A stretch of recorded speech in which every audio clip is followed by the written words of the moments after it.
Our support for Ukraine will not waver. NATO will not be divided, and we will not tire. If I were president, I will end that war in one day. It'll take 24 hours. I know Zelensky well. I know Putin well. 2024 미국 대선. Мы будем стремиться к демилитаризации и денацификации Украины. Не принесли війну, то війни би і не було. Джерело зла і смерті поза нашими кордонами. 2024 러시아 우크라이나 대선. Unwavering support reassure the people of Taiwan we are not isolated. We are not alone. 尽最大努力争取和平统一的前提，但绝不承诺放弃。 2024 대만 총통 선거까지. 2024년 평화와 전쟁의 서사가 지배적 서사로 등장하는 해입니다. 우린 이 틈에서 어떤 선택을 해야 할까요? 2024년 재선에 도전하는 조 바이든 미국 대통령. 첫 유세지로 펜실베니아 노조 행사를 찾아 미국에서 일자리를 만들고 물건을 수출할 것이라며 메이드 인 아메리카, 미국 제조 정책을 강조했습니다. We're the United States of America. There's nothing beyond our capacity. Nothing beyond our capacity. 지난 3년간의 투자는 향후 50년간 미국을 변화시킬 힘을 갖고 있다면서 이 변화의 중심에 노조와 근로자들이 있다고 밝힌 것입니다. 바이든 대통령은 지난 2020년 대선 때도 미시간, 위스콘신 등과 함께 미국 북부의 경합주로 꼽히는 펜실베니아의 노조 행사에서 처음 유세를 시작했습니다. 바이든 대통령, 우크라이나 정책과 관련해서는 전폭적인 지원과 나토 동맹의 굳건함을 강조했습니다. 현지 시간 6월 13일 나토 사무총장과의 회담에서 그는 우리는 나토의 동쪽 측면을 강화했고 단 1인치의 나토 영역까지 지켜내겠다는 점을 명확히 해왔다. 재차 말하건대 나토 조약 5조에 대한 미국의 약속은 바위처럼 굳건하다고 말했습니다. 나토 조약 5조는 회원국 일방에 대한 무력 공격을 전체 회원국에 대한 공격으로 간주해 필요시 무력 사용을 포함한 원조를 제공한다고 규정하고 있습니다. 바이든은 또 나토 회원국들이 방위의 국내 총생산의 2%를 충분히 지출하도록 노력하는 것에서부터 그 모멘텀을 구축하겠다고 언급했습니다. 반면 내년 미국 대선에 출마한 공화당 유력 후보 도널드 트럼프 전 대통령은 5월 11일 CNN 타운홀 미팅에서 우크라이나 전쟁에 관해 어느 나라가 승리하기를 희망한다는 답변은 하지 않은 채 모든 사람이 그만 죽기를 바란다고만 말해 우크라이나에 대한 강력한 지원을 종료할 가능성을 시사했습니다. 트럼프는 우크라이나 지원이 미국에는 필수적이지 않다는 이유로 우크라이나전 지원에 회의적인 입장을 보여왔습니다. 1년 넘게 지속되는 전쟁을 두고 트럼프는 푸틴과의 친분을 언급하며 내가 대통령이 된다면 젤렌스키 우크라이나 대통령과 푸틴 러시아 대통령을 모두 만나 24시간 안에 전쟁을 끝낼 것이라고 말했습니다. 푸틴 러시아 대통령이 실수를 저질렀지만 전범이라 부른다면 문제 해결이 더 어려워질 것이라고도 했습니다. 트럼프는 제3차 세계대전이 일어날 우려가 있고 빨리 조치를 취하지 않으면 실제로 일어날 것이라며 3차 세계대전을 막으려면 내가 다시 대통령으로 선출돼야 한다고 주장했습니다. 그는 2024년 대통령 선거가 최후의 결전이라며 만약 자신이 대선에서 승리하지 못하면 지금까지와 같은 미국은 사라질 것이라고 경고했습니다. 2024년 러시아 또한 대선을 치릅니다. 이번 선거는 2020년 러시아 헌법 개정 후 처음으로 치러질 예정인데 푸틴이 재집권할 가능성이 큽니다. 푸틴은 지난 2000년 3대 대통령직을 맡으면서 집권을 시작했습니다. 이후 2008년까지 연임한 뒤 3연임 금지 조항에 따라 4년간 총리직을 수행했다가 2012년부터 다시 대통령직에 올랐습니다. 이번엔 임기가 6년으로 늘고 2018년 재선대 현재 4번째 임기를 지내고 있습니다. 하지만 개정된 헌법은 기존 대통령의 임기를 백지화하는 내용의 특별 조항을 신설했습니다. 이에 따라 푸틴 대통령은 2024년 현 임기를 마친 뒤 대선에 출마하면 6년 임기의 대통령을 2차례 더 할 수 있습니다. 이렇게 되면 푸틴은 2036년까지 무려 32년간 대통령 자리에 앉을 수 있게 됩니다. 독재자로 악명 높았던 스탈린의 30년보다도 더 오래 권좌를 유지하는 것입니다. 지금 푸틴에 대한 러시아인의 신뢰도는 매우 높습니다.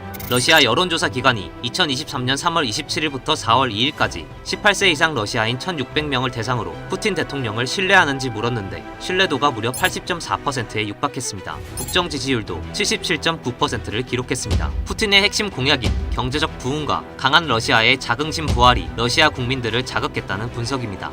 푸틴의 정적으로 꼽히는 나발니는 사기 등의 혐의로 징역 9년형을 선고받고 2년 넘게 복역 중이며 추가된 혐의로 인해 곧 열릴 재판에서 최고 30년의 징역형을 선고받을 수도 있는 상태여서 푸틴은 실질적으로 단독 후보인 셈입니다. 차기 우크라이나 대통령 선거도 우크라이나 헌법에 따라 현직 대통령 젤렌스키 임기 5년 차인 2024년에 실시됩니다. 하지만 2022년 러시아의 우크라이나 침공으로 전시 상황인 상태라 대선이 정상적으로 치러질지 또 젤렌스키가 재선에 도전할지 주목됩니다. 젤렌스키는 2019년 코미디언 출신으로 정치개혁을 바라는 민심에 힘입어 우크라이나 대통령으로 취임했습니다. 2019년 우크라이나 대선에서 젤렌스키는 73% 득표율을 기록하며 24%에 그친 페트로 포로셴코 전직 대통령을 3배 넘는 차이로 이겼습니다. 그는 취임 당시 의회 해산을 선언하고 칠러 반군이 장악한 돈바스 지역과 2014년 러시아에 병합된 크림반도를 되찾겠다고 다짐하기도 했습니다. 다른 한편 대만 또한 2024년 총통선거를 앞두고 있습니다. 대만의 정치 스펙트럼은 크게 민주진보당, 이하 민진당과 국민당으로 나뉩니다. 민진당은 대체로 대만의 자치, 대만의 정체성, 중국에 대한 회의론을 지지합니다. 반면 국민당은 중국과의 폭넓은 연계와 함께 긴밀한 경제적, 문화적 관계를 선호합니다. 차이잉원 현 대만 총통은 민진당 소속으로 2016년부터 임기를 시작해 2020년 연임에 성공, 중국을 멀리하고 미국을 가까이하는 정책을 펴며 중국과 대만, 양안 관계의 긴장이 점점 고조되는 상황입니다. 차이잉원 대만 총통은 전쟁은 선택사항이 아니며 대만 해협 문제는 반드시 평화적으로 해결돼야 한다고 말했습니다. 차이 총통은 이어 우리는 현상 유지에 힘쓰고 충돌 발생을 피하며 대등한 대화를 통해 양안 간 이견을 해소하고 건전하고 질서 있는 교류를 촉진할 것이라고 말했습니다. 내년 1월 총통 선거를 앞둔 대만, 8년 만에 정권 교체를 누리고 있는 친중 성향 대만 최대 야당인 국민당은 허우유이 신베이 시장을 후보로 확정했습니다. 집권 민진당은 라이칭더 현 부총통이 총통 선거에 출마합니다. 다가오는 2024년, 전문가들은 각국의 역대급 대선이 러시아 우크라이나 전쟁의 물꼬를 바꿀 변곡점이자 동아시아의 화약고로 꼽히는 대만 해협, 양안 관계의 미중 대리전이라 평가하고 있습니다. 미국, 러시아, 중국, 강대국들 사이에서 외교, 안보, 경제적인 결단을 내려야 하는 대한민국. 2024년 각국의 대선을 주목해야 하는 이유입니다. 서방 언론과 전문가들이 푸틴의 대역 의혹을 제기한 문제의 장면입니다. 러시아 남부에 위치한 연방자치공화국 다게스탄에 푸틴 러시아 대통령이 등장했습니다. 프리고진의 반란 이후 모스크바를 벗어난 첫 공개 외부 일정입니다. 시민들 환호에 밝은 표정으로 화답하고 눈맞춤을 하더니 악수도 나눕니다. 여학생과는 셀카를 찍으며 머리에 입맞춤도 했습니다. 불특정 다수가 모인 공개 외부 행사, 더구나 시민들과 밀착한 신체 접촉까지 공개적인 외부 접촉을 꺼리는 푸틴의 평소 스타일에 비춰볼 때 굉장히 이례적인 풍경입니다. 대중의 지지를 보여줌으로써 반란 이후에도 통치력에 달라진 게 없음을 증명하려는 의도로 해석됩니다. 일부 서방 언론과 전문가들은 대중 앞에 나타난 푸틴을 가짜로 의심하고 있습니다. 푸틴이 외부 일정이나 인파가 많이 몰리는 곳을 방문할 때 종종 불거진 대역 논란입니다. 가장 최근 사례는 지난 3월 우크라이나 점령지 마리우폴을 방문했을 때입니다. 우크라이나 내무장관 고문 안톤 게라센코는 각기 다른 날 촬영된 푸틴 대통령의 얼굴 사진 3장을 비교하며 의혹을 제기했습니다. 실제로 푸틴은 2000년대 초 공개 행사용 대역을 제안받았지만 거절했다고 공개한 적이 있습니다. 더구나 코로나 방역 시기 푸틴은 대중 접촉이 전혀 없었습니다. 암살 등에 대한 두려움 탓에 대외 행사를 꺼리는 평소 성격에 코로나19 특수성이 좋은 명분을 더했습니다. 마크롱 프랑스 대통령 등 각국 정상들을 만날 때도 긴 테이블을 사이에 두고 마주보며 거리 두기에 각별히 신경 썼습니다. 물론 사람에 따라 다르긴 했습니다. 이랬던 푸틴이 반란 사태 직후 군중 속으로 뛰어들다 보니 대역설을 포함해 다양한 해석이 나오고 있는 겁니다. 전혀 상상할 수 없는 일이다, 이런 표현도 나오고 있습니다. 크렘린궁은 이번 공개 행보와 관련해 거리 두기에 대한 조언이 있었지만 푸틴 대통령이 사람들을 외면할 수 없었다고 설명했습니다. 비슷한 맥락에서 러시아 국영TV는 록스타 같은 환영을 받은 푸틴이 반란 여파로 통치력이 약해졌을 것으로 의심하는 서방의 시각을 뒤집었다고 전했습니다. 물론 대역이 아닌 실제 푸틴일 수 있다는 서방 언론의 분석도 있습니다. 대중과 접촉하며 두려워하지 않는 이미지를 대외적으로 보여줘 통치에 필요한 안정성과 충성심을 높이려는 계산된 변화라는 의견입니다. 대역 논란은 옛 소련 시절에도 있었는데 스탈린과 브레즈네프 공산당 서기장이 대표적입니다. 푸틴 대통령이 대역을 사용했든 아니면 좀 더 친근하게 보이려고 행동을 바꾼 것이든 프리고진 반란 이후 불쑥 나온 푸틴의 이례적인 공개 행보는 흔들리는 절대 권력을 지키려는 절박함의 반증일 수 있습니다. 푸틴이 무장반란 사태 이후 프리고진과 바그너 지휘관들을 포함해 총 35명과 3시간가량 회의를 진행했다. 크렘린궁이 푸틴과 프리고진이 만났다고 밝혔습니다. 이 자리에서 푸틴은 바그너 지휘관들에게 추가 고용 옵션을 제안한 것으로 알려졌으며 바그너 지휘관들은 푸틴에게 그들이 국가와 푸틴의 충성스러운 지지자이자 군인임을 확신시켰습니다. 500일을 넘긴 이번 전쟁에서 푸틴이 요긴하게 활용한 군사 집단이 있습니다. 바로 바그너 그룹입니다. 바그너 그룹, 민간 군사회사입니다. 용병이죠. 이들은 정규군과 달리 법과 제도로부터 매우 자유롭습니다. 법과 제도 따윈 신경 쓰지 않는다는 뜻이죠. 전투 효율성이 높을 수 있지만 그만큼 전쟁 범죄 가능성도 크다는 걸 의미합니다. 푸틴은 이들을 활용해 전쟁을 효율적으로 수행하고자 했습니다. 저비용, 고효율, 푸틴은 바그너 그룹을 통해 국민 반발을 불러올 징집 없이도 군사들을 모을 수 있었고 이들은 푸틴의 수족이 됐습니다. 전쟁터에서 저비용 고효율은 무책임을 불렀습니다. 범죄자부터 살인자까지 총 들겠다면 누구든지 가리지 않고 닥치는 대로 끌어모은 바그너 그룹은 잔혹했고 비인간적이었습니다. 이들은 정규군이 꺼리는 일명 지옥 같은 전쟁터에 앞장서 뛰어듭니다. 피를 원하는 용병부터 돈을 원하는 용병까지 각기 다른 목적으로 전쟁터에 자발적으로 참여한 그들은 전투 승리를 위해 수단과 방법을 가리지 않습니다. 이렇게 무자비함으로 무장한 초법적 용병들은 푸틴에게 가뭄의 담비와도 같은 존재였고 믿고 쓸 수 있는 칼이었습니다. 바그너 그룹 덕분에 무리한 징집으로 인한 비판 여론을 신경 쓸 필요도 없었고 무리한 작전 지시에 따른 위험 부담도 적었으니까요. 하지만 믿고 쓰던 칼이 손가락을 베어버렸습니다. 군수 지원 문제로 정규군과 갈등을 빚던 용병들이 반란을 일으킨 겁니다. 바그너 그룹의 수장 프리고진은 정규군이 군수 지원은 고사하고 자신들에게 폭격까지 가했다며 군사를 몰고 푸틴이 있는 모스크바로 진격했습니다. 프리고진은 쇼이구 국방장관과 게라시모프 총참모장 등 정규군 책임자들의 경지를 요구하며 모스크바로 향했고 푸틴은 간신히 반란의 불꽃을 진화했습니다. 어떻게 반란을 잠재웠는지 구체적인 내용은 추측만 무성할 뿐 아직 알려진 바가 없습니다. 분명한 건 푸틴은 절대 용병들을 버릴 수 없다는 겁니다. 풍부한 실전 경험을 토대로 한 전투 능력 면에서도 그렇지만 푸틴에게 용병들은 주군을 위해 목숨을 바치는 친위대 혹은 별동대와도 같기 때문입니다. 용병들이 작성한 계약서 내용이 공개돼 화제가 된 적이 있었습니다. 용병들은 푸틴에게 반기를 들지 않겠다는 충성 서약서를 작성하고 정규군이 아닌 민간 군사업체 바그너 그룹에 합류했습니다. 현대판 주군과 친위대로 완벽한 전쟁의 외주화입니다. 하지만 프리고진을 좌시할 수는 없습니다. 반란 주동자로 절대 권력에 치명상을 입힌 장본인이라서 그렇습니다. 그렇다고 죽일 수도 없습니다. 프리고진에 대한 용병들의 믿음은 절대적인 상황. 만약 푸틴이 프리고진을 제거한다면 버릴 수 없는 용병들에게 스스로 등을 돌리는 셈입니다. 용병들을 다시 하나로 모을 구심점을 찾기도 결코 쉬운 일이 아닙니다. 게다가 최전방에서 목숨을 걸고 싸웠던 용병들의 수장을 죽인다면 러시아 내 초국수주의자들의 여론이 안 좋아질 것은 불보듯 뻔한 일입니다. 이미 초국수주의자들의 여론은 푸틴에게 그리 호의적이지 않습니다. 포로로 잡힌 우크라이나군 지휘관들이 석방돼 얼마 전 자국으로 귀환한 게 큰 이유입니다. 우크라이나 특수부대인 아조우 연대는 지난해 5월 러시아의 무차별 포격에 맞서다 항복해 포로로 잡혔습니다. 이후 티르키의 중재로 양국 간 포로 교환이 이뤄졌는데 조건은 지휘관들이 종전 때까지 티르키에 머무는 것이었습니다. 하지만 전쟁 발발 500일째인 지난 8일 해당 지휘관들이 고국으로 귀환했다는 사실이 공식 발표됐습니다.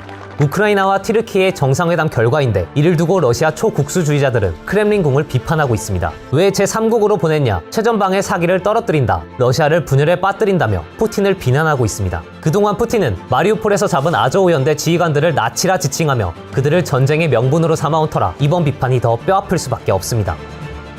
자국 내 비판도 비판이지만 푸틴 입장에선 북대서양 조약기구 나토의 유일한 우방 티르키예의 뒤통수를 맞은 게 특히 치명타입니다. 이미 등 돌린 티르키예는 우크라이나의 나토 가입을 지지한다는 뜻까지 밝혀 푸틴의 입지는 더더욱 줄어들었습니다. 에르도안이 티르키예 대통령으로 재선출되자마자 친애하는 친구라며 치켜세운 푸틴의 낯빛이 더욱 어두워질 수밖에 없는 상황입니다. 전쟁의 외주화를 통해 자국 민심을 잃지 않고 전쟁을 치르려던 푸틴은 지금 안팎으로 최대 위기를 맞았습니다. 안에선 악화한 민심은 물론 프리고진의 반란으로 용병들의 결속력까지 수습해야 하는 처지가 됐고 밖에선 우방 티르키예의 배신에 맞서야 하는 상황입니다. 특히 바그너 그룹이 사실상 제 역할을 하지 못하는 상황에서 미국이 내년 대선을 앞둔 푸틴을 가만히 둘 리가 없습니다. 이번 집속탄 지원 결정은 대반격을 시작한 우크라이나의 부족한 화력을 충분히 채워줄 쐐기로 작용할 것입니다.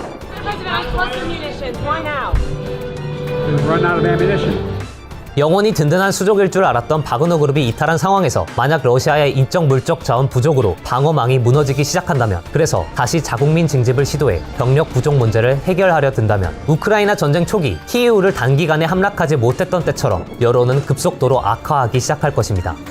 이는 푸틴의 통치 기반의 뿌리를 흔들고 가뜩이나 혼란스러운 러시아 군부를 분열시키는 계기가 될 수 있습니다. 200명 남짓한 러시아내 친우크라 민병대는 푸틴 정권이 내년 말 종말을 맞게 될 것이라고 예고했습니다. 바그너 그룹의 반란에 병력 부족, 인심 악화까지 우크라이나 편인데다 힘없는 소수 민병대의 말이라고 해서 흘려듣기엔 상황이 심상치 않습니다. 사마천이 쓴 역사서 사기에 이런 말이 나옵니다. 외부의 적보다 내부의 적이 더 무섭다. 결국 우크라이나와 미국, 서방이 노리는 건 러시아 내부의 분열입니다. 언제, 어떻게 바뀔지 모르지만 적어도 지금 러시아의 내부 상황은 푸틴의 통제 범위를 점점 벗어나고 있다는 관측이 지배적입니다.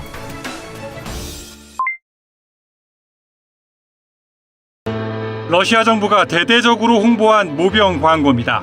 마트 경비원, 피트니스 강사, 택시 기사까지 직종 불문 남자라면 군복을 입어야 진짜 남자가 된다고 강조합니다. 우크라이나 침공 이후 러시아는 줄곧 병력 부족을 겪어왔습니다. 그런데 최근 바그너 그룹이 전장을 떠나면서 병력 부족 문제가 더 심각해졌다고 영국 이코노미스트가 보도했습니다. 지난달 크렘린궁은 예비군 규모를 늘리는 법안을 통과시켰습니다. 기존 18세에서 27세로 제한하던 의무 복무 연령을 30세로 늘리고 예비역 장교의 경우 최대 연령을 65세까지 상향 조정했습니다. 자녀가 여러 명이거나 장애인 부양가족이 있을 경우 면제 사유로 인정됐던 부분도 더 이상 적용되지 않습니다. 세르게이 쇼이구 국방장관이 설정한 목표 인원은 최대 40만 명, 사실상 총 동원령에 가까운 조치입니다. Этот закон написан под большую войну, под общую мобилизацию. И сейчас этой самой большой войной это уже попахивает. Кого же защитить? Да некого будет потом защищать. 병력 동원 대상자를 최대한 늘리려는 러시아 정부는 지난 4월부터 관련 규정을 강화했습니다. 먼저 예비군 소집 통지서 수령 방식을 바꿨습니다. 기존에는 대상자가 소집 통지서를 실제로 수령해야 의무가 시작됐습니다. 하지만 지금은 징집위원회가 통지서를 송달하는 순간부터 수령 여부와 관계없이 복무 책임이 시작됩니다. 소집 통지서는 우편이 아닌 메일 등을 통해 전자 송달되거나 정부 웹사이트에 게시됩니다. 지난해 1차 징집 당시 주소지를 옮기거나 외국으로 도피하는 방법으로 소집 의무를 회피한 사례들을 막으려는 목적입니다.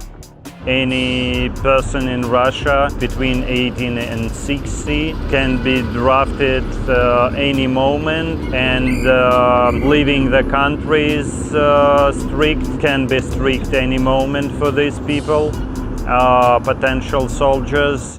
얼마나 많은 병력이 필요할지는 우크라이나군의 반격 상황에 따라 달라질 것으로 보입니다. 사실상 총동원령에 가까운 러시아의 이런 움직임은 정치적 위험을 수반합니다.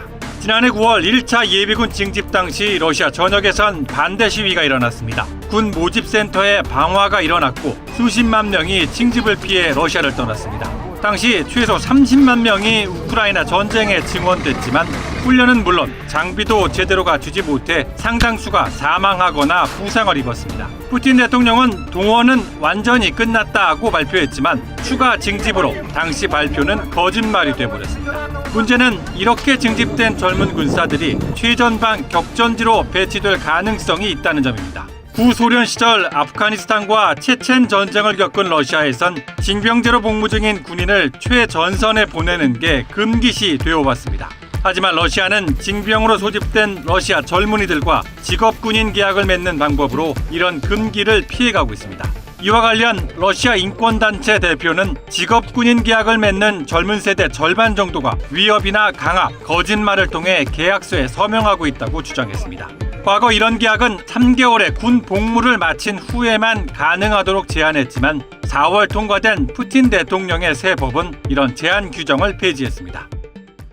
푸틴의 징집 확대 결정에 대해 이코노미스트가 인터뷰한 러시아 정치 전문가는 이렇게 평가했습니다. 전쟁은 푸틴의 유일한 유산이다. 푸틴이 전쟁을 축소하거나 확대할 수는 있지만 전쟁을 끝낼 수는 없다. 우크라이나 전쟁이 1년 반을 넘어선 가운데 러시아군 5만 명, 우크라이나 민간인 9천 명이 사망한 것으로 추산되고 있습니다.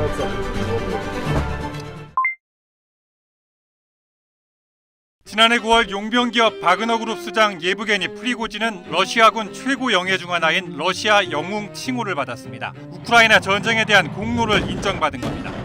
러시아 영웅 칭호를 받은 사람이 사망하면 장례식에서 러시아군 의장대와 군악대가 포함된 특별 예우를 받습니다. 실제로 지난 6월 프리고진의 무장 반란 전까지 바그너그룹 전사자 대부분이 영웅 예우를 받으며 장례식을 치렀습니다. 하지만 러시아 정부가 인정한 영웅 프리고진의 장례식은 전혀 다른 모습이었습니다. 소셜미디어에선 프리고진의 장례식을 특별 장례식 작전이라고 조롱했습니다. 시간, 장소 등 장례식 관련 정보가 철저히 통제됐기 때문인데 사람들은 러시아 정부의 개입을 의심합니다. 가족 등 소수를 제외한 일반인의 접근이 차단된 가운데 푸틴 대통령은 참석하지 않았습니다. Присутствие президента не предусматривается конкретно по похоронам. Мы информацией не располагаем. все-таки это. 장례식에 관한 정보가 없다던 러시아 정부는 프리고진이 안장된 상트페테르부르크 묘지 주변을 경찰로 둘러쌌습니다. 프리고진 안장식이 열린 건 러시아 시각으로 오후 1시, 관련 보도가 러시아 방송에 나온 건 오후 5시였습니다. Сегодня в Петербурге на Пороховском кладбище похоронен Евгений Пригожин. По желанию семьи и близких родственников церемония была закрытая, без посторонних и присутствия прессы. 프리고진에 대한 푸틴과 러시아 정부의 거리두기와는 달리 바닥 민심은 영웅으로 예우합니다. 모스크바 붉은 광장과 상트페테르부르크 등에 마련된 임시 분향소엔 추모의 발길이 이어지고 있습니다. 프리고진을 레닌, 스탈린 등 구소련 지도자들에 빗대어 칭송하는 사람들도 나오고 있습니다. 일부 독립 언론인은 누가 케네디를 죽였습니까? 라는 우회적인 질문으로 프리고진 죽음의 배우로 푸틴을 지목했습니다. 러시아 국민들이 프리고진에 여전히 열광하는 주된 이유는 우크라이나 전쟁에서 남긴 안팎의 존재감 때문입니다. 프리고진은 바그너 그룹을 지휘하며 말보다 결과로 보여줬습니다. 바흐무트 점령을 포함해 우크라이나 전쟁의 주요 변곡점에는 대부분 프리고진의 바그너 그룹이 있었습니다. 바그너 그룹의 활약이 계속될수록 러시아 군부의 무능은 더 부각됐습니다. 급기야 프리고진이 직접 나서 러시아 군부를 공개적으로 비판했습니다. Это чьи-то отцы и чьи-то сыновья. И те которые не дают нам боеприпасы, будут в аду жрать их потроха, 프리고진의 직설적이고 거침없는 비판은 우크라이나 전쟁의 회의적인 러시아 국민에게 대리만족을 준 것으로 해석됩니다. 다시 프리고진이 러시아 영웅 칭호를 받았던 지난해 9월로 돌아가 보겠습니다. 당시 영국 정보기관은 민간 용병에게 영웅 칭호를 부여한 결정이 러시아 정규군과 와그너 그룹 간 갈등을 키울 것으로 전망했습니다. 러시아군 고위급 지휘관 다수가 우크라이나 전쟁에서 성과를 내지 못해 교체되는 상황에서 영웅 칭호가 부여됐기 때문입니다. 이후 영국 정보기관의 전망대로 바그너 그룹과 러시아 군부의 갈등이 고조됐고 결국 지난 6월 무장 반란으로 이어졌습니다. 어디까지나 결과론적 해석이지만 프리고진에게 영웅 칭호를 부여한 푸틴의 결정이 치명적 나비 효과를 일으켰다고 할 수 있습니다. 프리고진의 장례식에는 1987년 노벨 문학상을 받은 구소련의 반체제 인사 이오시프 브로드스키의 사진과 시가 놓였습니다. 십자가에서 죽어가는 예수와 어머니 마리아의 대화를 담은 시는 예수의 이런 표현으로 마무리됩니다. 죽어있든 살아있든 차이가 없소 여인여. 아들이든 신이든 나는 당신의 것이오. 여기서 여인, 즉 어머니 마리아는 조국 러시아로 해석됩니다. 결국 프리고진은 죽었어도 조국 러시아와 영원히 살아있을 것이라는 의지의 표현으로 보입니다. 푸틴의 23년 철권 통치에 가장 치명적 위기를 안겼던 무장 반란, 그리고 이어진 의문의 죽음, 프리고진을 영웅으로 칭송하는 러시아의 정서가 얼마나 지속될지, 또 어떤 파급력으로 이어질지 주목됩니다.